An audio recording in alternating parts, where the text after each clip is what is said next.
là? Tout le monde est là?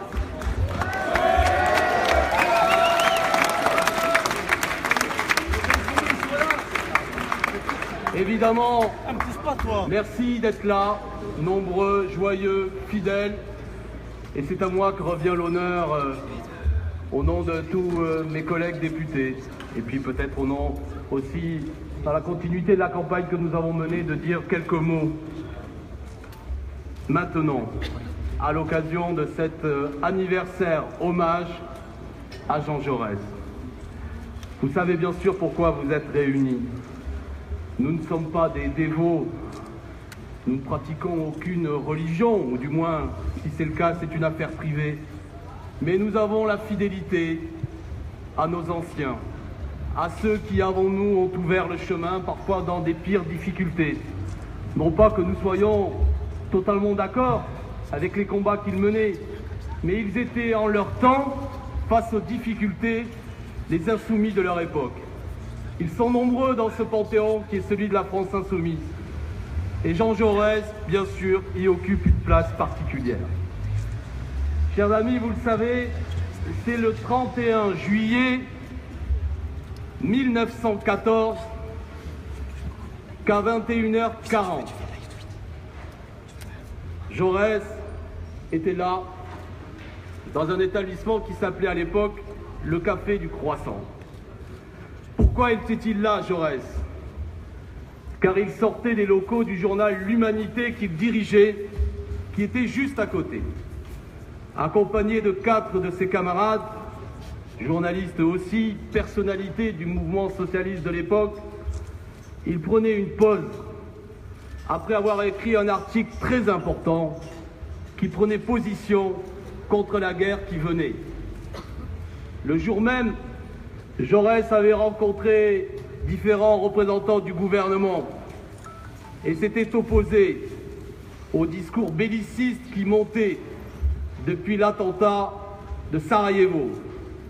La Russie s'armait, l'Allemagne également, et Jaurès, fidèle aux décisions des différents congrès socialistes et fidèle à ses convictions profondes, ne voulait pas que la France participe à cette montée des tensions et exacerbe les conditions d'une guerre qu'il prévoyait comme étant particulièrement meurtrière. Il s'en prenait à toutes ces têtes folles, comme il disait, et notamment les différents ministres qu'il avait rencontrés le jour même, pour dénoncer cette escalade de la violence. Le ministre qu'il avait vu l'après-midi même lui avait dit « Faites attention, Jaurès, les propos que vous tenez pourront amener à ce que vous soyez assassiné. » Il était donc 21h40, il faisait chaud, le 31 juillet 1914, et Jaurès, comme il avait l'habitude de le faire, est allé manger, soucieux bien sûr, discutant politique comme toujours. Il s'était placé dans un des lieux du café où il mangeait. C'était la fin du repas. Les vitres étaient ouvertes car il faisait très chaud et une main s'est glissée armée d'un revolver et a tiré 2 coups. Le premier a touché le crâne de Jaurès et l'autre est allé se ficher dans un des meubles en face. Il est mort quasiment sur le coup, à l'heure du dessert. Anecdote amusante, je la livre parce que je fais partie de ceux qui aiment bien, dans cet hommage rendu à Jaurès, manger tous les 31 juillet une tarte aux fraises. Car Jaurès était à l'heure du dessert quand il a été assassiné. Et il y a là une vieille tradition populaire qui mange tous les 31 juillet une tarte aux fraises pour rendre hommage à notre camarade. Donc il a pris une balle en pleine tête, il s'est effondré et ses camarades ont poussé ce cri, ils ont tué Jaurès. Vous connaissez tout cela, chers amis. Celui qui avait tiré le coup de revolver portait un nom qui était déjà presque une signature, il s'appelait Raoul Villain.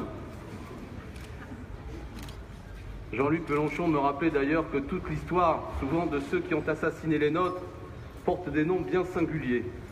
Et me rappelait que celui qui avait tiré un coup de revolver dans la mâchoire de Robespierre s'appelait Merda.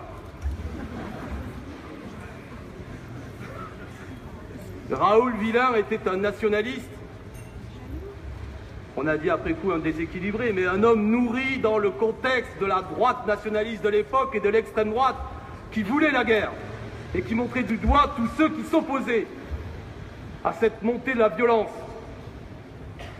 Et Jaurès, bien sûr, était en première ligne de toutes les calomnies. N'oubliez jamais ça. Jaurès ne fut pas un personnage consensuel. Il n'était pas un homme aimé de tous, comme c'est peut-être le cas aujourd'hui. Il était détesté par une bonne part de ses adversaires, qui le menaçaient physiquement, qui l'insultaient régulièrement. À tel point que Jaurès disait parfois qu'il se sentait couvert de crachats, qu'il sentait monter les limaces de la calomnie. Jaurès fut détesté par ses adversaires, molesté parfois, parce qu'insoumis, parce que refusant le consensus. Et c'est pourquoi Raoul Villain a compris que pour briser ce qui était l'obstacle intellectuel principal à la montée vers la guerre, il fallait assassiner Jaurès.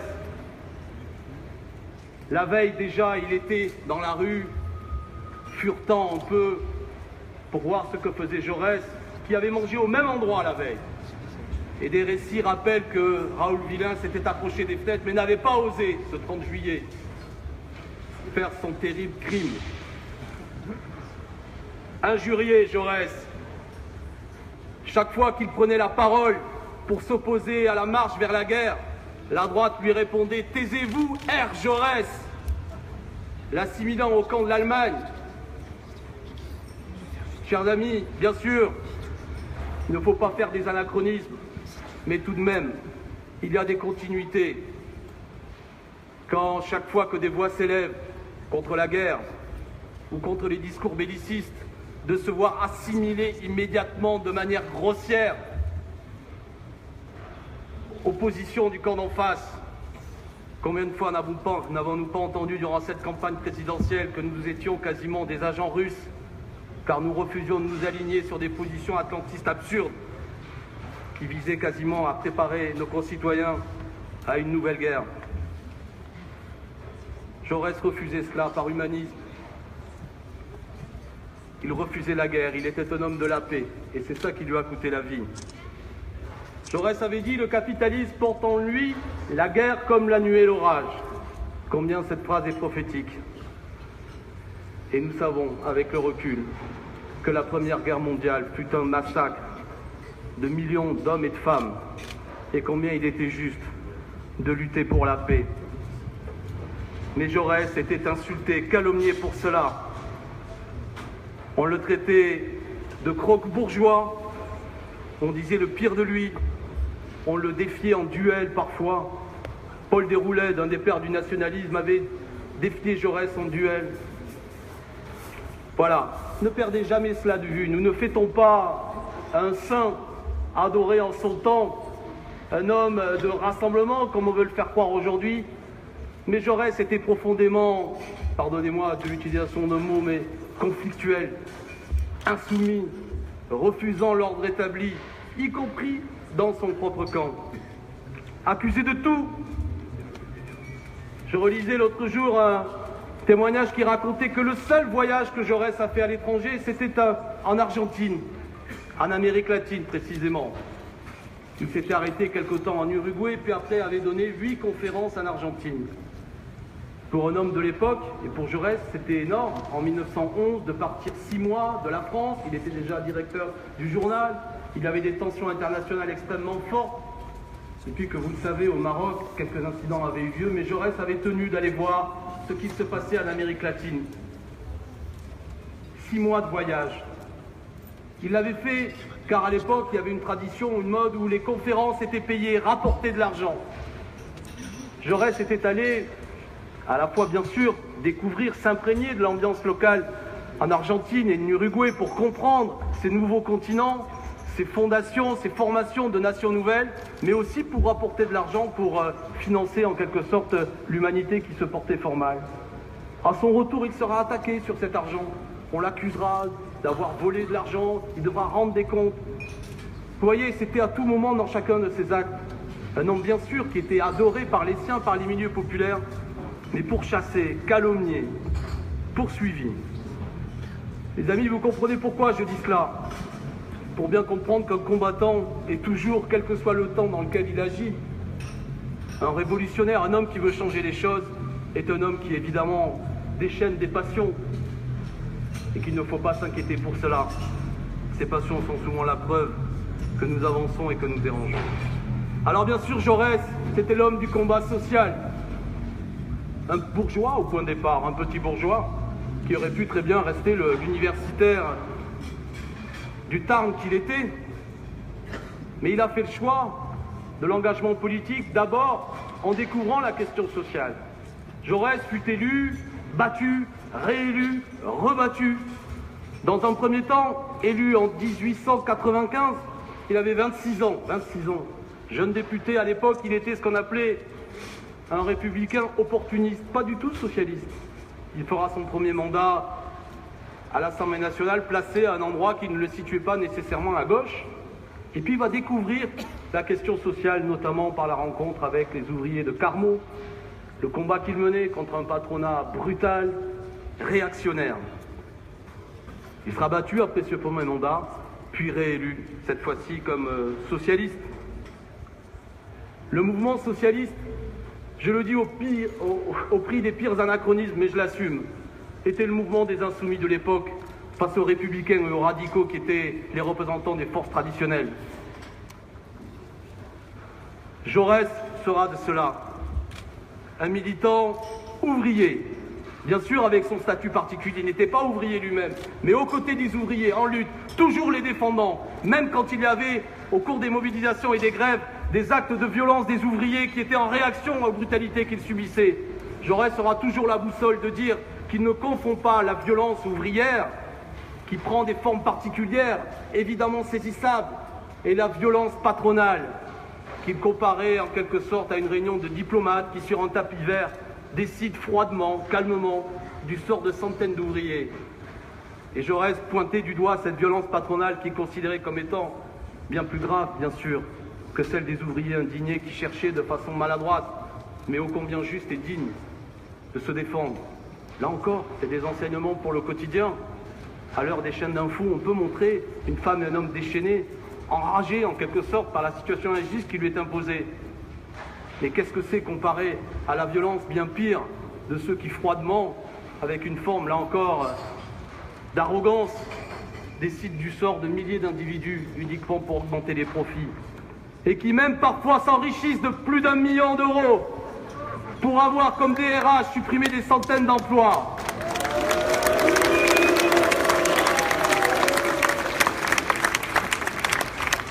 Jaurès s'est battu concrètement, bien sûr, pour qu'il y ait des avancées sociales. La retraite à 60 ans déjà. À 60 ans déjà, en 1910. Toujours d'actualité ce combat.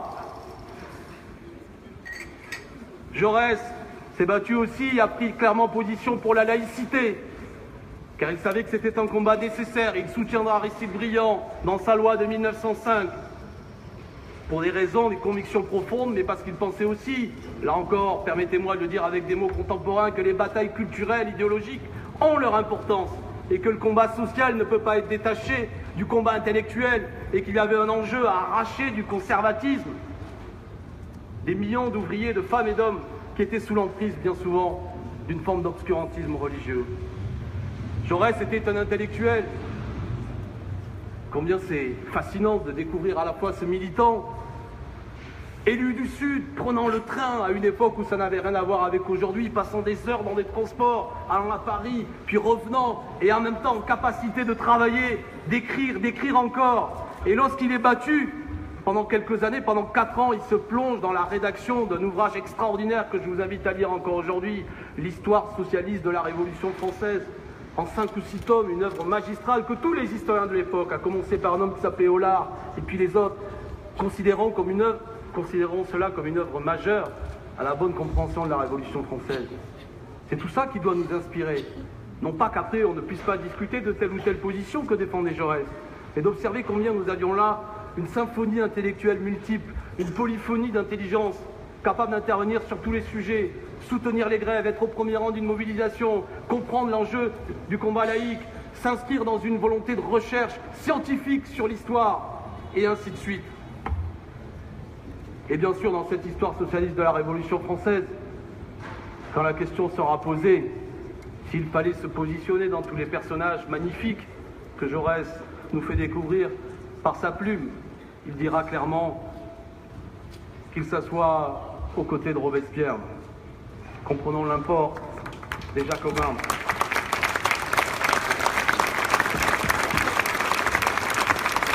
Jaurès,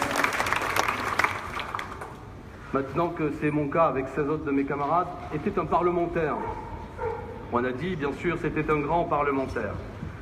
Alors là, je vais vous livrer une petite histoire. On a été tous les 17, quand on est arrivé à l'Assemblée nationale, surpris de découvrir qu'il y avait 70 plaques qui étaient posées sur les fauteuils de différents députés qui rendaient hommage à des grands députés. Et il y avait un absent sur les 577 fauteuils, donc 70 plaques sont là, mais il n'y a pas Jaurès. Alors, on s'est mis à la recherche. Pourquoi le fauteuil de Jaurès n'a pas droit à sa plaque? Pourquoi ce personnage majeur n'aurait pas droit, comme certains autres, à avoir cette matérialisation de cette fidélité? D'autant que moi j'ai regardé, les 70 autres personnages sont souvent des officiers qui ne se sont pas toujours, comment dirais-je, illustrés de la plus belle des façons, notamment à l'époque où nous étions engagés dans le colonialisme. Mais qu'importe. Alors on a fait cette recherche, on a mis au travail quelques historiens. Et je peux vous dire que, rappelez-vous ce que je disais tout à l'heure, Jaurès sera positionné à différents endroits de l'hémicycle. C'est sans doute peut-être cela qui avait rendu une certaine difficulté, dans un premier temps. Mais à partir de 1909, et même avant d'ailleurs, à partir de 1898, Jaurès sera réélu et sera tout le temps réélu. Et la dernière place qu'il occupait en 1914 peut sembler, pour un esprit raisonnable, la place de Jaurès. Et donc nous l'avons retrouvée. Elle est à 2 rangs du groupe des Insoumis, et je vous annonce que nous allons demander, comme groupe, au président de l'Assemblée nationale qu'il y ait enfin une place sur le fauteuil de Jaurès.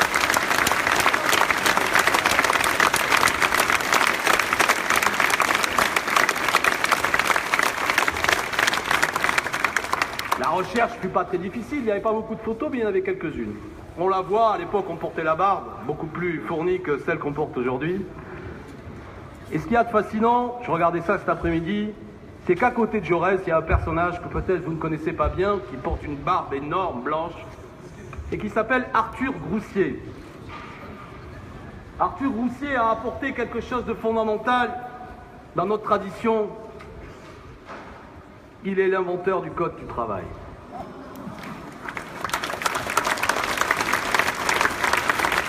Voilà les amis, quand nous rendons hommage bien sûr à Jean Jaurès, il y a aussi le combat de celui qui était assis à côté de lui et qui a soutenu Jaurès, le Code du travail. Et aujourd'hui en 2017, sa défense irrésolue face à tous ceux qui avec une légèreté qui traduit une arrogance de classe sidérante en viennent à dire que pour 95% des employeurs, le Code du travail est un obstacle et une gêne. Non, nous, fidèles à nos anciens, à Groussier, à Jaurès et à beaucoup d'autres, nous luttons toujours pour qu'il existe un Code du travail, une législation sociale exigeante, et nous ne lâcherons rien. Et c'est ça que nous avons fait, chers amis, ces dernières semaines. Et c'est ça que nous ferons encore.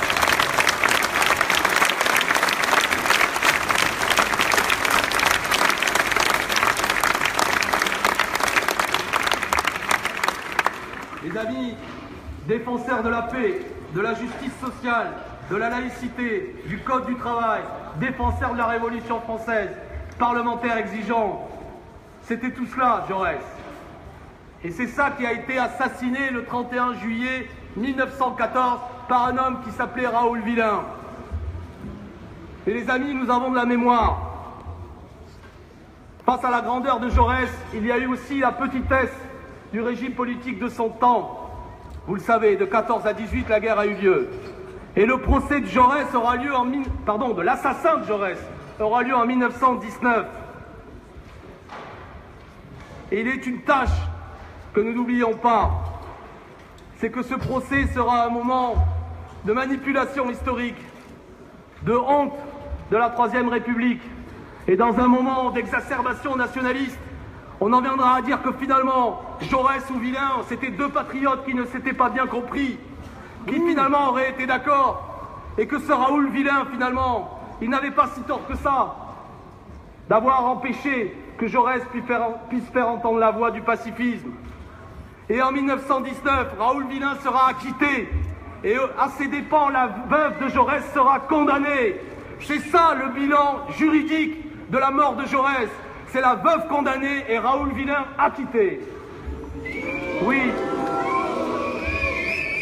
Quelques jours avant, le 14 mars 1919, un homme, un anarchiste, qui s'appelait Émile Cotin, avait tiré quelques coups de revolver contre Georges Clemenceau. En disant cela, je ne défends pas la violence, c'est pas le sujet. Un coup de revolver a blessé au bras Georges Clemenceau. Émile Cotin, l'anarchiste, pour avoir blessé au bras Georges Clemenceau, sera condamné à mort. Raoul Villain, pour avoir assassiné Jean Jaurès, sera acquitté. L'indignation que vous avez manifestée sera celle des ouvriers de l'époque. Et à l'annonce de ce verdict inique, il y aura, en mars 1919, la première grande manifestation des ouvriers dans Paris qui rompra avec le climat d'union nationale qui avait débouché sur la première, qui avait continué la Première Guerre mondiale. Je dis cela, les amis, pour que, bien sûr, la justice doit travailler. Et nous savons qu'aussi, elle peut être justice de classe. Et il nous faut toujours garder les yeux bien ouverts sur les décisions qui sont prises. Raoul Villain, pour terminer sur lui, pardon de dire les choses que vous connaissez peut-être, s'enfuira, partira du moins en Espagne, à Ibiza. Et en 1936, lorsque la guerre d'Espagne éclatera, un groupe de républicains espagnols l'arrêtera. Il participait finalement d'une manière qui reste à préciser, mais du côté des contre-révolutionnaires, et il sera fusillé par des républicains espagnols sur une plage d'Ibiza. Justice sera donc rendue. Voilà les amis, voilà qui était le Jaurès que nous saluons aujourd'hui. Il y aurait évidemment beaucoup de choses à dire, beaucoup d'ouvrages rédigés par Jaurès. C'était cet intellectuel, je le disais tout à l'heure, ce journaliste engagé, ce militant, constructeur de formes politiques, mais jamais théoricien aussi de la forme du parti que cela devait avoir. C'était un homme de mouvement, un homme de propagation d'idées. On peut, avec le recul, quand on s'intéresse à la chose, trouver, lors de certaines polémiques théoriques, plus de raisons du côté de ceux qui discutaient, qui controversaient avec Jaurès. Mais qu'importe, c'est le mouvement que nous saluons. C'est cette insoumission que je signalais tout à l'heure, auquel il faut rendre hommage. Nous ne rendons pas hommage à un personnage figé, mais à quelqu'un qui, au contraire, s'était dressé en son temps, au risque de sa vie. Chers amis, nous sommes le 31 juillet, aujourd'hui 2017. Nous allons dans quelques minutes terminer cet hommage à Jaurès, je le crois, par notamment un dépôt d'une gerbe de fleurs. Mais je voudrais rendre un dernier hommage à un personnage qui lui aussi est mort un 31 juillet 1977, qui s'appelait Vital Michalon, militant écologiste qui s'opposait à la construction d'une centrale nucléaire à Cress-Malville, et une grenade d'un gendarme lui avait coûté la vie, un 31 juillet 1977. Ce nom peut-être ne vous dit pas grand-chose, mais je me permettais de vous le dire pour matérialiser combien aujourd'hui, ça n'est pas seulement au grand Jaurès que nous rendons hommage, mais à tous ceux qui se sont engagés, qui ont lutté, qui parfois au risque de leur vie ont défendu les principes d'un humanisme social, d'une république exigeante, d'une écologie réelle, d'une laïcité fraternelle. Tous ceux qui, quelles que soient les difficultés de l'époque, ont refusé de se soumettre au pouvoir établi parce qu'ils avaient une conviction personnelle que les principes qui les animaient passaient par le refus d'un ordre qui leur semblait injuste. On pourrait citer beaucoup d'autres noms, je ne le ferai pas. Mais voilà tout ce à quoi nous rendons hommage aujourd'hui. Les amis, j'ai été grave, mais c'est une fête que tout cela. Il faut être heureux de se dire aujourd'hui que, fidèles au combat de Jaurès, nous sommes toujours là, plus forts que jamais, j'ai envie de dire, fidèles à cette tradition, ayant réussi à passer à travers toutes les difficultés, et elles étaient nombreuses, et à faire en sorte que cette magnifique année 2017 se traduise non seulement par le score incroyable que nous avons réalisé à l'occasion de l'élection présidentielle, mais par l'entrée à l'Assemblée nationale d'un groupe de députés qui ne fera que croître, que grandir. Voilà, le vrai hommage à Jaurès, nous l'avons rendu durant cette élection présidentielle. Et l'hommage à Jaurès, c'est de continuer toujours à nous battre, à faire entendre nos idées, à convaincre. Et en cela, nous resterons fidèles à Jaurès et à jamais, quels que soient les coups de feu tirés par des nationalistes fous, nos idées ne pourront jamais être assassinées. Merci à tous.